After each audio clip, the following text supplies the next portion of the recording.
ഇത് പാലായിലെ തെക്കൻ മല. പണ്ട് വടക്കൻ വീട്ടിൽ കൊച്ചൗസേപ്പും 3 ആൺമക്കളും ഒരു പെൺകുഞ്ഞും ഒരിറ്റു കണ്ണീരവശേഷിപ്പിച്ച് ഈ മല ഇറങ്ങിയത് ഇന്നേ ദിവസമായിരുന്നു. എന്റെ മറിയാമ്മേ, നമ്മുടെ മക്കളെയും കൊണ്ട് ഞാൻ ഈ മല ഇറങ്ങുക. നിന്നെ ഇവിടെ തനിച്ചാക്കിയിട്ട് പോകാനുള്ള മനസ്സുണ്ടായിട്ടല്ല, പോകാതെ പറ്റുകയില്ല. വിശന്ന് കരയുന്ന നമ്മുടെ മക്കൾക്ക് ഈ കൊച്ചൗസേപ്പിന്റെ കണ്ണീര് അന്നമാകുകയല്ലോ, മുടങ്ങാതെ വരും. ഇന്നേ ദിവസം ഞാനും നമ്മുടെ മക്കളും നിന്നെ കാണാൻ എന്റെ കാലം കഴിഞ്ഞ ഇവര് വരും, നമ്മുടെ മക്കള്. പിന്നെ കൊച്ചൗസേപ്പിന്റെ കാലശേഷം ആ ആൺമക്കൾ 3 മുടങ്ങാതെ ഈ മല കയറിയിരുന്നു.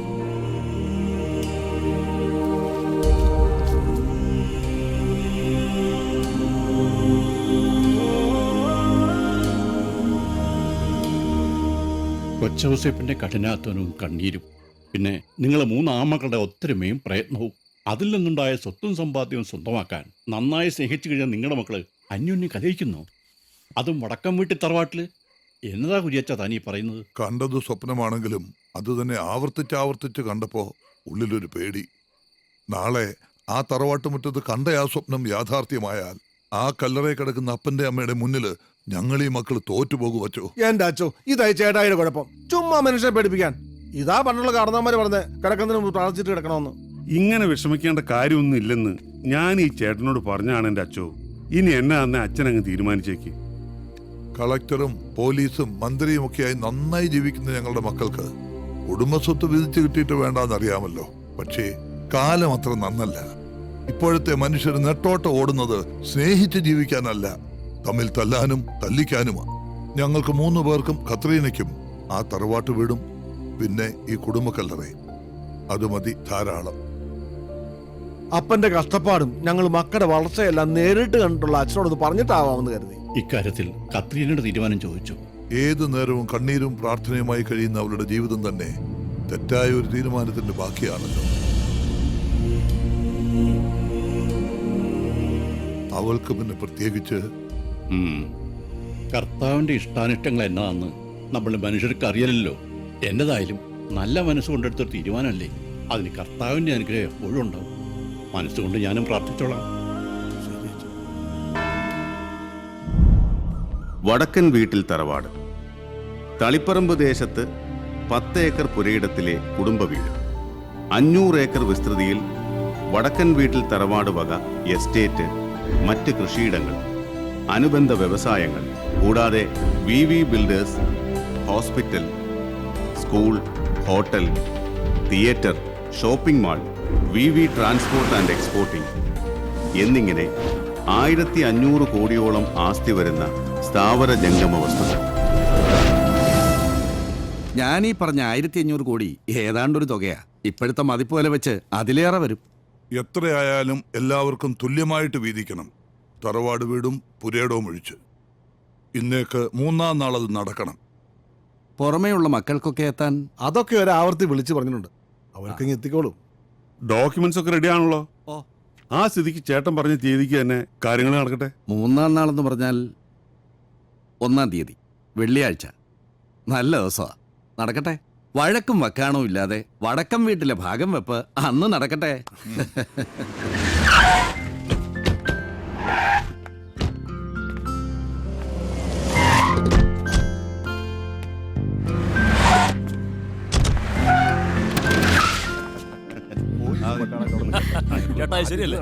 ഇതാണല്ലോ പ്രധാന കാര്യം. എന്തൊരു ഒത്തൊരുമ! ഇതാണ് മാതൃകാ കൂട്ടുകുടുംബം. ഇക്കാലത്തെ ന്യൂക്ലിയർ ഫാമിലികൾ ഈ കൂട്ടായ്മ കണ്ടു പഠിക്കട്ടെ.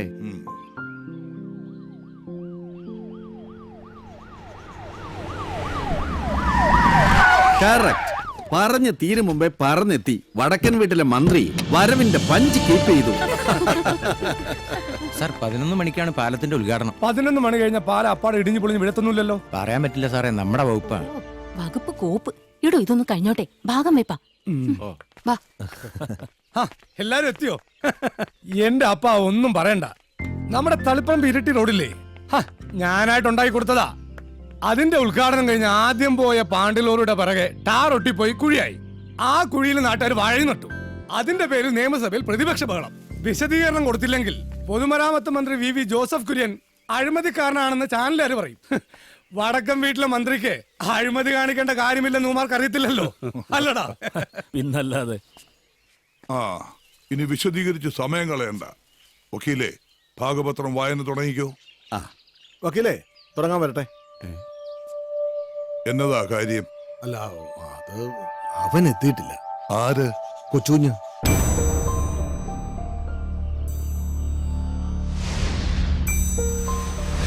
എത്തിയിട്ടില്ലെന്നോ? ഇന്നലെ രാത്രി തന്നെ അവൻ ഇങ്ങ് എത്തുമെന്നാണല്ലോ അവൾ എന്നോട് പറഞ്ഞത്. അവനെ പ്രസവിച്ച തള്ള കത്രീനെ.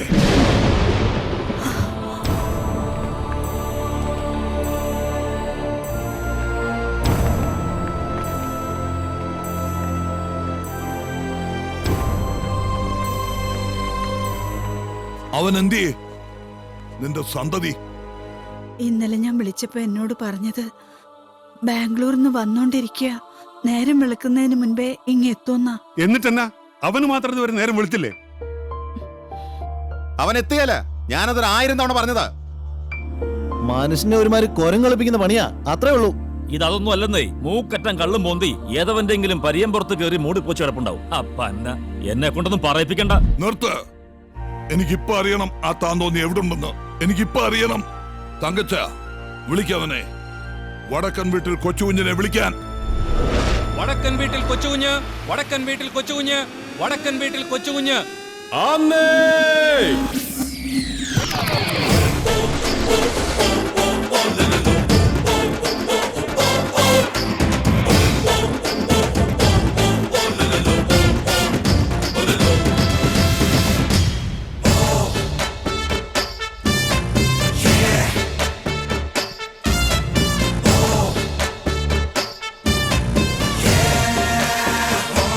ഞാനാന്ന് വടക്കൻ വീട്ടിൽ കൊച്ചുകുഞ്ഞ്.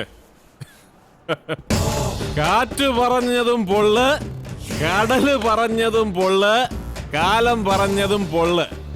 എന്നാൽ പൊള്ളല്ല പൊന്നെ ഈ ഉള്ള്. അച്ചുവേ, ഞാൻ ഇവിടെയും ഉണ്ട്. ഏതവനാടാ ഇവിടെ നടന്നുകൊണ്ടിരിക്കുന്ന ഈ വിളിക്കളിയിലെ ഹീറോ? നമ്മുടെ പാപ്പി. കാപ്പിയോ? കാപ്പിയല്ല, അപ്പക്കാട്ടിൽ പാപ്പി.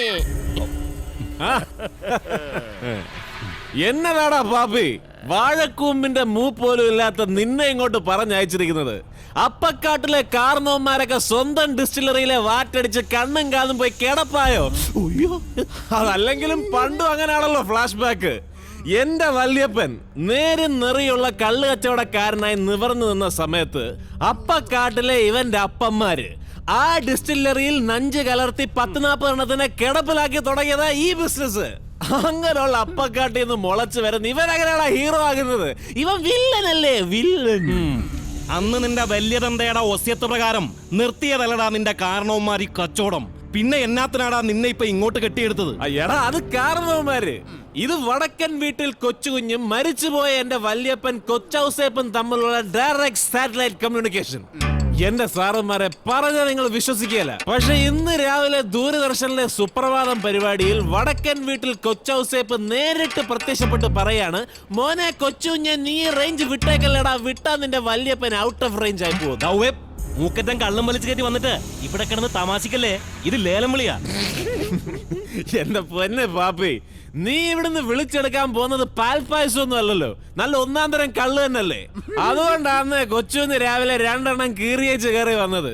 എന്നാലേ വിളിക്കാൻ ഒരു ഹരം വരുതുള്ളടാ. എടാ അച്ഛേ, ഈ നിൽക്കുന്ന കുഞ്ഞു പാപ്പി എന്തോരം വിളിച്ചടാ? 2 എന്ന് വെച്ചാ 2 കോടി.